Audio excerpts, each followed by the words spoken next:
Bonjour et bienvenue dans notre podcast à l'écoute du temps. Donc aujourd'hui, on est en compagnie de Sia, Ludner, Sonia, Lenji, Jalil et moi-même, Cyrine. Donc dans un premier temps, je propose qu'on fasse un petit tour de table pour que chacun se présente à peu près et dire son rôle dans la fiction. Donc Sia, vas-y, je te laisse commencer. Donc je m'appelle Sia Doukit et je suis responsable de la réalisation de la fiction 8h8 et j'ai aussi été responsable de la création du storyboard. Ok, vas-y, Ludner. Je m'appelle Lunaire Fleury et je m'occupais de tout ce qui est son. Bonjour, je suis Sonia Haddad et j'ai été cadreuse de l'équipe et je me suis occupée de la partie montage et de la composition de la musique de la fiction. Bonjour, je m'appelle Lendy Aniska Semé et j'étais en charge de la réalisation du film. Salut, moi c'est Jalil Gayeg, donc acteur principal. J'ai aussi réalisé l'étalonnage et j'ai réalisé aussi le scénario de la fiction. Et moi, c'est Bentar Cyrine. Donc, j'ai été un peu l'organisatrice des temps de tournage et j'ai également été la décoratrice des lieux de tournage de la fiction.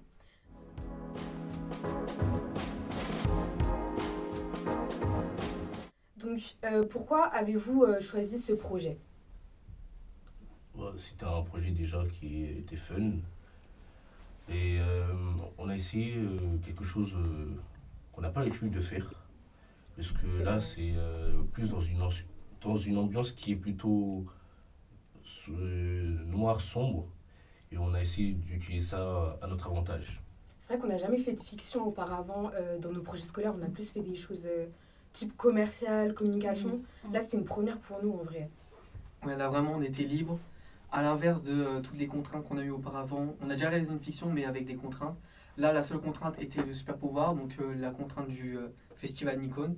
Mais au global on était assez libre sur nos choix de réalisation et sur notre idée de notre projet. Ouais. Après, il y avait aussi la contrainte des 2 minutes, entre 2 minutes et 2 minutes 20, intro et outro compris.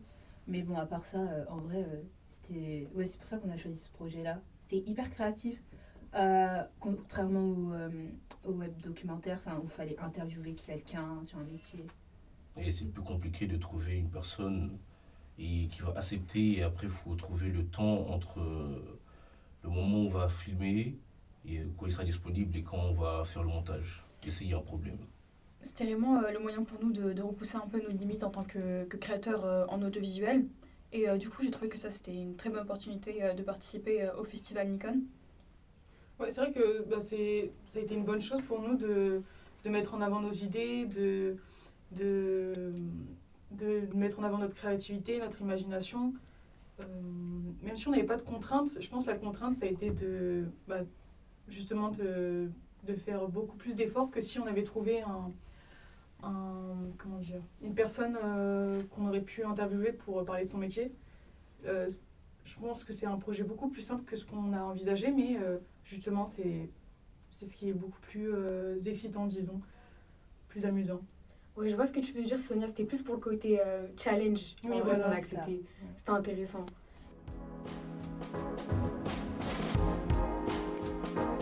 Et du coup, comment vous décririez notre court-métrage en une phrase, par exemple ? Ça s'est bien passé, au final. Parce qu'on a réussi à tout faire. Ouais, au niveau de la réalisation. Mais au niveau de l'histoire, en vrai. Après, on parlera de la production. L'histoire, en vrai, c'est quelque chose qui essaie d'être différent.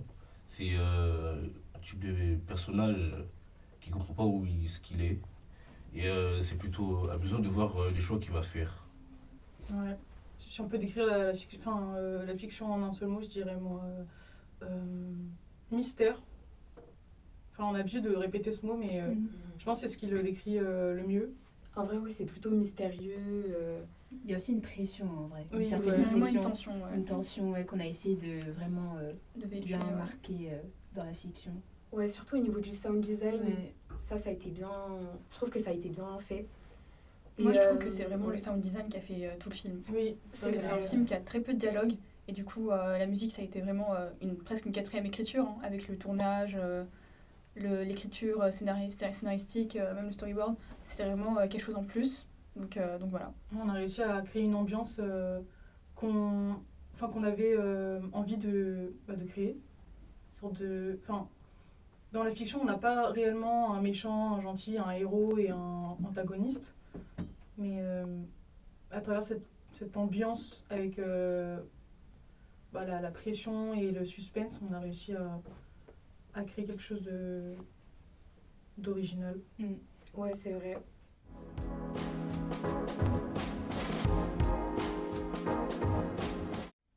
Et en vrai, ça a été quoi votre tâche préférée pendant le tournage? Moi, j'avoue, j'ai bien aimé la décoration. Après, c'était un peu moi la décoratrice, mais c'était vraiment intéressant. Et vous avez aimé quoi, par exemple? Moi, si je peux répondre, je dirais, bon, je suis l'acteur principal, donc j'ai un peu aimé un peu jouer, mais vraiment l'aspect montage où on réécrivait l'histoire de notre film, où on le dynamisait un peu plus et jouait avec la musique, les cuts, avec les plans. Je trouve vraiment que ça a été un exercice plutôt plaisant et j'ai vraiment aimé m'amuser donc à réaliser une partie du montage et l'étalonnage de la fiction. Je rejoins Jalil sur ce point. J'ai vraiment adoré faire le montage. Au début, c'était compliqué, puis après, avec beaucoup de pratique et d'exercice, j'ai réussi à réaliser une partie du montage, parce que Jalil m'a rejoint à la fin.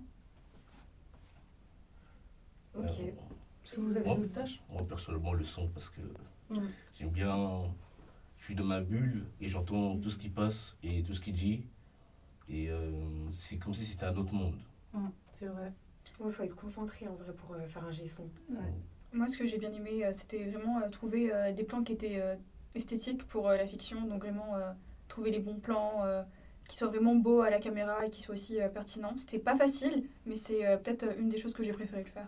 J'ai préféré faire en tout cas. C'est vrai que je trouve que dans notre fiction, après avoir revu le montage, etc., je trouve que vraiment les plans, c'est vraiment notre point fort. C'est vrai que Avec ça et le son, je pense. Ouais. Bah ouais, du coup, pour moi, je rejoins Sia, parce que du coup, on était les deux réalisatrices, et je pense que ma partie préférée, c'était d'essayer de chercher les meilleurs plans possibles pour rendre notre film aussi beau qu'on l'espérait. Et c'était pas une tâche facile, c'était assez compliqué, il fallait gérer tout ce qui est réglage caméra, des lumières, il fallait que tous les plans soient à peu près de la même couleur, etc. Mais au final, je trouve que le rendu, il en vaut la peine. Surtout qu'on a tourné en hiver, donc ça veut dire que la exactement. nuit, elle est La tombée nuit, elle est super vite. Ouais, c'était vraiment la Au niveau de la galère. lumière, c'était galère. Donc après, ça allait. En vrai, c'était aussi bénéfique pour nous, vu qu'on voulait vraiment une ambiance assez sombre, etc. Oui, c'est vrai. Et froide, mais du coup, il fallait quand même faire quelques réglages par derrière. Ouais, Mais c'est vrai que je trouve qu'on s'en est bien sorti. Vous avez fait un bon taf, surtout grâce au storyboard que Sia a réalisé, par exemple. C'est Il vrai, a on su l'a le pas assez guider. mis en avant, mais son storyboard, franchement. Bah, je trouve que c'était vraiment je pense que c'est toujours mieux de voir en image les idées qu'on a que à l'écrit, donc le storyboard c'est toujours important pour ça. Ouais, bah oui, c'est important. Et de vraiment commencer à imaginer des scènes, même si on n'a pas forcément respecté le storyboard tout le temps, parce qu'en même temps le tournage c'est une troisième écriture, hein, mais c'était vraiment l'idée qu'on a voulu véhiculer, on a bien réussi, je trouve.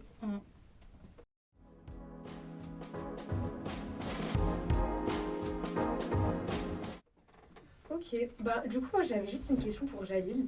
Vu que tu as été un peu derrière on va dire le thème principal du scénario, parce qu'on l'a écrit ensemble mais c'est toi qui as eu l'idée principale, moi j'aimerais savoir c'était quoi tes inspirations?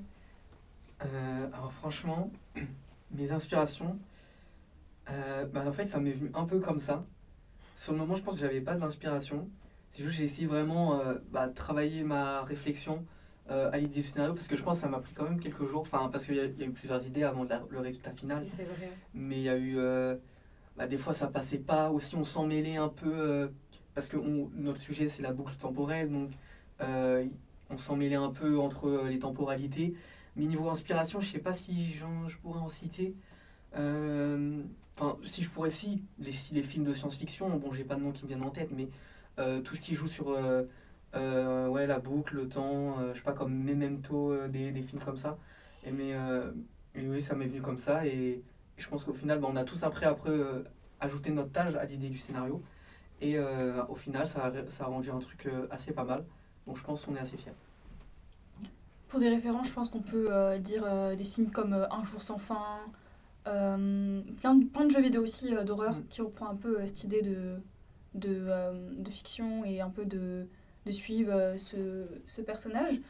Je dirais le projet Blair Witch aussi, avec un peu l'effet caméra embarquée, un peu amateur qu'on a voulu vraiment montrer à travers le film. Et je sais pas, si peut-être d'autres personnes ont des idées d'inspiration, de référence. Alors moi je pense aux films, enfin les thrillers, comme a dit Jalil, des films de science-fiction. Je sais pas si c'est une bonne référence, mais disons Doctor Who par exemple.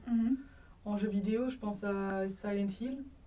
Oui, je pour suis d'accord. la direction artistique. Et les sons d'ambiance. Oui, exactement. Alors, une autre référence, Moi, j'avais des références, et pas par rapport à l'histoire en elle-même, mais plus par rapport à la manière dont on a tourné. Je trouve que ça ressemblait vachement à Paranormal Activity 4, précisément, parce qu'il y a quand même des plans où c'est filmé avec la petite caméra de Sonia et ça donne un petit effet, parce que du coup, dans l'histoire, Jalil, il prend la caméra, il se filme, et aussi des plans faits avec la caméra. Et je trouve que le contraste, il est super bien, ça a été bien fait. Et ça me fait penser un peu à Paranormal Activity. Quand on a eu cette idée-là, je me suis dit, ah tiens, enfin voilà, c'était intéressant. Ouais, de jouer entre la pose du personnage et la grande caméra, ça a été vraiment une idée originale, j'ai envie de dire, et ça rendait un truc en plus à la fiction. Surtout en jouant avec les temporalités, on joue avec les caméras, et je trouve vraiment que ça a apporté un truc en plus. C'est vrai. Dynamisme, ouais. C'est vrai. Surtout avec le montage. Ouais. Oui, c'est vrai. En plus, au début, on avait un peu peur parce que comme c'est que 2 minutes et qu'on avait déjà des plans à faire avec la grosse caméra, on s'est dit peut-être que ça va être trop long, trop... Pas facile à aller à l'essentiel en tout cas. Oui, voilà. Et du coup, au niveau du montage, Sonia, toi, tu t'en es sortie comment ? Alors au début, comme je dis, c'était un peu compliqué parce que je voyais que ça... Enfin, je mettais tous les plans à la suite, ça faisait beaucoup de minutes. Puis avec l'équipe, on a réfléchi et puis on avait trouvé l'idée d'entrelacer, disons, les plans avec la caméra principale, avec la petite caméra. Et c'est comme ça qu'on a réussi à... Commencer.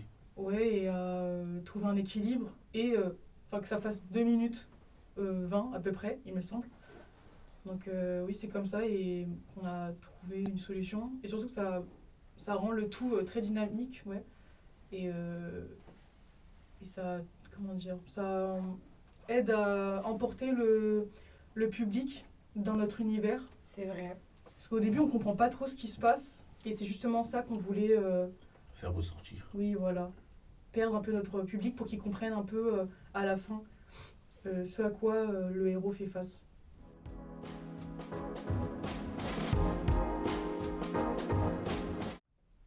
Ok, c'était super intéressant. Maintenant, moi, j'aimerais savoir qu'est-ce qui vous a motivé à participer au festival, Nicole? En vrai, je dirais pareil, le challenge, les opportunités, essayer de se faire connaître un petit peu dans le domaine du film amateur. C'est vrai. Surtout, je pense... je sais pas. Mais vous connaissiez déjà ce festival avant que notre professeur nous en parle? Moi, personnellement, je le connaissais, oui. Et je sais que c'est quelque chose qui est très prisé et qui est vraiment accessible pour les petits créateurs comme nous. Et je pense qu'il nous a donné vraiment envie, c'est le fait que on a vraiment fait un projet et on aimerait qu'il soit vu, en fait. On aimerait bien que ça aille plus loin que le fait de faire un projet pour nous 6 et vraiment de le partager avec le plus de monde possible. Donc, c'était un peu genre un objectif à atteindre. C'est ça. Il y a un but derrière tout ça. tout ça, ouais. Je pense que c'est ça aussi qui nous a motivés. Ouais, aller un peu au-delà du projet scolaire. Oui, ça a permis de réellement concrétiser nos projets, parce que durant nos études, on crée des projets, mais disons, c'est un peu en arrière-plan, on se met pas trop en avant, on sort pas trop de notre zone de confort, Oui, c'est vrai. on risque pas grand-chose, alors que là, utiliser le prétexte du festival Nikon en tant qu'objectif, ça a vraiment rendu le tout beaucoup plus concret et ambitieux, disons. Oui, en plus, pour le coup, on n'a pas forcément eu beaucoup de travaux à faire en audiovisuel sur les 2 années. Parce que oui, on est en 2e année de UTMMI, je ne l'ai pas précisé au début. On n'a pas eu tant de projets que ça. Et c'est vrai que c'était intéressant quand même de se démener pour mener à bien ce film. Et finalement, on est quand même assez fiers du résultat. Et aussi, je pense qu'il y a le fait que notre professeur aussi ait validé. notre projet, ça nous a un peu renforcé au niveau de notre confiance C'est pour ça. le festival. Parce que c'est vrai qu'au début, je pense qu'on participait un peu pour participer, on n'y croyait pas forcément. C'est ça. Mais je me dis que peut-être il y a une chance et puis pourquoi pas. Finalement, s'il y a une section amateur, c'est que tout le monde peut participer. Il y a même une section étudiante en plus sur Pour le les festival. écoles. Donc ouais, c'était intéressant.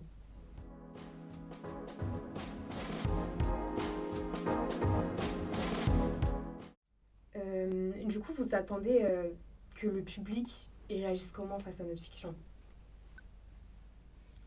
Moi, je pense que déjà, j'aimerais que ça leur plaise, premièrement, mais aussi, à part le fait que ça leur plaise, qu'ils aillent peut-être plus loin que la fiction, parce qu'on n'en a pas parlé explicitement dans le court-métrage, mais il y a plein de messages cachés, de significations.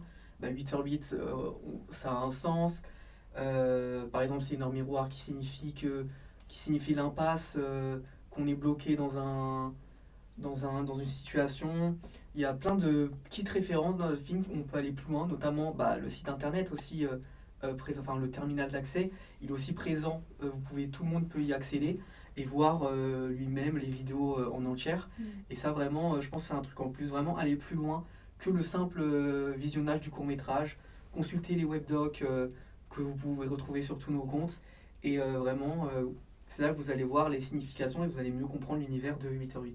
C'est vrai que 8h8, on n'en a pas parlé dès le début, mais c'est vrai que c'est le nom de notre fiction. Et comme tu l'as dit précédemment, du coup, c'est une heure miroir. Elle correspond à quoi cette heure miroir? Comme je l'ai dit, 8h8, c'est l'impasse. C'est quand un personnage est bloqué dans le temps, il cherche des solutions, il n'en trouve pas nécessairement. Et c'est vraiment, oui, le sujet de l'impasse, être bloqué, comme notre personnage dans notre court-métrage. Et aussi, 8h8, leur miroir, elle est reliée avec la carte de tarot justice, donc qui rejoint qui rejoint la carte présente dans notre film et donc le code au terminal d'accès. Et c'est vraiment tous ces petits éléments qui vont donner du sens à notre court-métrage, même après le visionnage. Alors, moi, je rejoins Jalil sur ce qu'il a dit par rapport à l'univers qu'on voulait créer autour de notre fiction. Je pense qu'on souhaite d'abord que le public adhère à cet univers, qu'il essaye de chercher par lui-même les réponses à ces questions. Puisque oui, tout au long de la fiction, on se pose énormément de questions, on se demande ce qui se passe. Donc c'est vraiment ça qu'on voulait créer, une sorte de... un peu comme un jeu où il va falloir nous-mêmes chercher les réponses à nos questions, trouver les indices. Et comme il a dit aussi Jalil, on a mis à disposition notre site, le site du terminal qu'on a pu voir dans la fiction. Elle est aussi disponible dans nos web documentaires respectifs. Et donc voilà, j'espère que le public adhérera à notre univers. Oui, c'est ce qu'on espère tous finalement. Ouais, c'est vrai. Et si je peux rajouter, aussi qu'ils comprennent la morale du court-métrage, celle de ne pas tout le temps s'attarder sur le temps, ne pas se laisser envahir par le temps simplement, et avoir l'opportunité de se poser. Comme nos personnages, il a la chasse, même il est possédé. Il est vraiment dans cette dépendance de son pouvoir qui est de contrôler le temps, et comme on le voit avec la scène finale. Et donc vraiment, c'est vraiment cette morale qui, nous tous les jours, on est touchés, concernés par ça, et j'espère que les spectateurs de ce court-métrage, ils vont pouvoir se poser la question et comprendre la morale de ce film. Je suis d'accord avec ce que Jalil dit, donc on est vraiment dans une société qui nous pousse à aller un peu plus vite que le temps, vraiment à être toujours dans le rush, dans la productivité, jamais dans le fait de simplement se poser et se dire, et de prendre un peu du recul sur ce qu'on fait et sur ce qu'on crée chaque jour. Donc je pense que voilà, c'est aussi une invitation au public à se questionner lui-même, et aussi d'aller plus loin, de s'intéresser au symbolique, de se dire pourquoi à ce moment-là certains accessoires ont été utilisés, comme des cartes de tarot, tout ça qui au long de notre film en fait sont présents. Donc vraiment plein de petites références comme ça qu'on aimerait bien que le public découvre lui tout seul.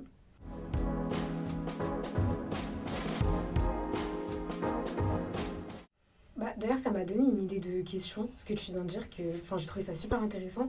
Si on avait eu plus de temps pour la fiction, est-ce que ce soit au niveau du tournage ou même au niveau de la durée de la fiction, est-ce qu'il y a quelque chose que vous aurez changé ou ajouté ou pas du tout? Vous pouvez répondre non, hein, en vrai, hein, parce qu'on est quand même assez fiers de notre travail, mais je voulais quand même savoir, ça m'intéresse. Ah, si on aurait pu ajouter des modifications? Oui, ajouter des choses ou des détails. On pourrait, si on avait plus de temps, on aurait pu rajouter plus de passages vers la fin.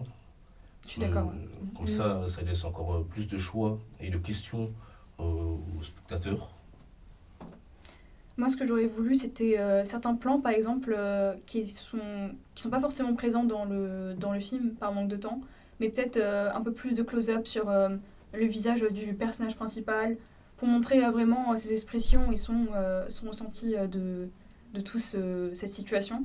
Donc, je dirais peut-être ça, quelques plans qui manqueraient, qu'on n'a pas pu produire du coup par manque de temps, mais sinon pas forcément. Ouais, moi, personnellement, je trouve pas forcément, mais après, j'aurais pensé peut-être à un moment où il cherche. Vous voyez, quand il sort de la salle et que la salle, elle se referme, et que là, il est un peu perdu, peut-être rajouter un peu plus de temps dessus, le voir vraiment chercher, etc. C'est ce truc que j'aurais peut-être rajouté, mais sinon, en vrai, je trouve que notre fiction est quand même complète. Oui, voilà, moi, je rejoins aussi Cyrine, je suis d'accord avec elle. Juste ce passage-là qui peut-être aurait été bien un peu plus long. Mais après, je trouve que justement, le fait que notre fiction ne dure que 2 minutes 2010, c'est ce qui la rend vraiment vivante et qui la rend hyper dynamique.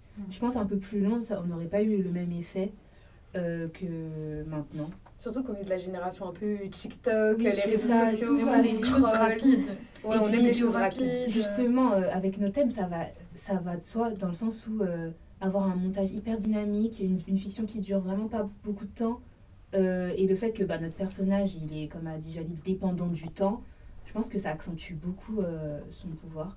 Alors que si on avait fait quelque chose de plus long, là, je sais pas trop... Enfin, on n'aurait pas eu le même effet, en tout cas. On aurait perdu... Oui, ça aurait manqué de dynamisme. C'est ça. Je suis d'accord.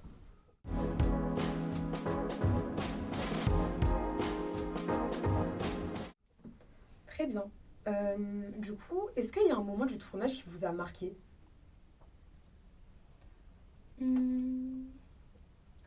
En vrai, moi, il y a 2 scènes que j'ai énormément aimées au moment du tournage. C'était la scène d'introduction de notre film avec la main et la montre, le close-up sur la montre. J'avais pensé à la même chose. J'ai trouvé cette scène hyper belle. En tout cas, moi et ici, on est hyper fiers de cette scène. Et aussi la scène, du coup, vers la fin, où il y a notre personnage qui entre et du coup, il y a un close-up sur ses pieds. Et le reflet sur le sol. C'est vrai. Enfin, en tout Ça cas, fait moi, vraiment j'ai trouvé très pro. que oui, c'est les 2 scènes que j'ai le plus aimées. Moi, les scènes que j'ai plus aimées, c'était celle où on a une vision vers la caméra de Sonia, du coup, et où le moment où Jalil prend la clé derrière l'horloge. Je trouve au montage, ça rend trop bien, et ça donne vraiment ce côté un peu rush, un peu stressant, qu'on voulait vraiment accentuer à travers la fiction, donc c'est vraiment un des moments que je préfère dans le film. Ouais, c'est vrai. Moi, si je peux rajouter en tant que acteur principal, j'ai vraiment aimé tourner toutes les scènes avec la petite caméra, où vraiment on peut montrer la tension. Et j'ai bien aimé aussi le rendu, que ça rend l'aspect vintage, qui rejoint, donc, comme on l'a dit au début du podcast, nos inspirations sur les jeux d'horreur, Outlast, et les films comme ça, et les jeux vidéo et les films dans ce genre. Et donc vraiment filmer avec la petite caméra, ça a été un truc en plus. On n'était pas obligé, mais on a trouvé cette idée et on trouvait que ça se rendait bien et ça allait bien avec tout le reste de notre fiction. Et moi j'ai vraiment aimé, j'ai pris du plaisir à tourner tous ces petits passages avec la petite caméra. En parlant de la scène, en parlant de la petite caméra, j'ai beaucoup aimé la scène où tu te réveilles et tu regardes partout, tu essaies de trouver des indices et tu sais pas du tout où t'es. Ouais, c'est vrai que ça rajoutait vraiment... On voyait vraiment ton visage paniqué à ce moment-là, ça rajoutait grave quelque chose. Et franchement, c'était super. Moi, personnellement, le moment que j'ai préféré, c'était pareil comme Lenji, le moment au début, quand on cherchait un peu les plans au moment où on se réveille. On a tourné une dizaine de plans dans différents angles différents, mais c'était magnifique. Et même au niveau du décor, comme c'était moi un peu, j'étais la décoratrice, je devais reproduire ce qu'on a fait la veille, etc., un maximum. Et c'était compliqué, mais en vrai, ça m'a plu. J'ai bien aimé. J'étais vraiment concentrée, j'avais pris des photos, c'est etc. vrai. Et moi, ça m'a plu, ce petit rôle de décoratrice. Ouais. Moi, je trouve que t'as réussi à bien agencer les éléments. Je trouve que ça... Enfin, le décor donnait vraiment l'impression que quelqu'un avait été passé par là. Oui, Et, parce que justement, dans la fiction, il se rend compte qu'il y a bien C'est quelqu'un qui est vrai. passé. c'était un peu un bazar. Avec les cartes par terre, les DVD. Oui, il y avait les vinyles, tout ça. Des CD. Il y a vraiment une sorte d'atmosphère de... Ouais, elle a bien réussi à recréer l'atmosphère qu'on voulait mettre en place. Vraiment.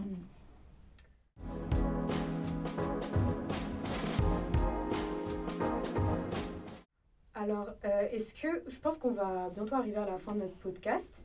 On a quand même bien discuté. Je pense qu'on a à peu près tout dit. Est-ce que vous auriez un dernier mot à dire, que ce soit pour convaincre les gens d'aller voir 8h08, d'aller voter pour nous, ou même de rajouter une information concernant tous les sujets qu'on a abordés, comme la création de notre podcast, la création de notre fiction, pardon, le tournage, etc., la post-prod. Est-ce que vous avez quelque chose à dire de personnel?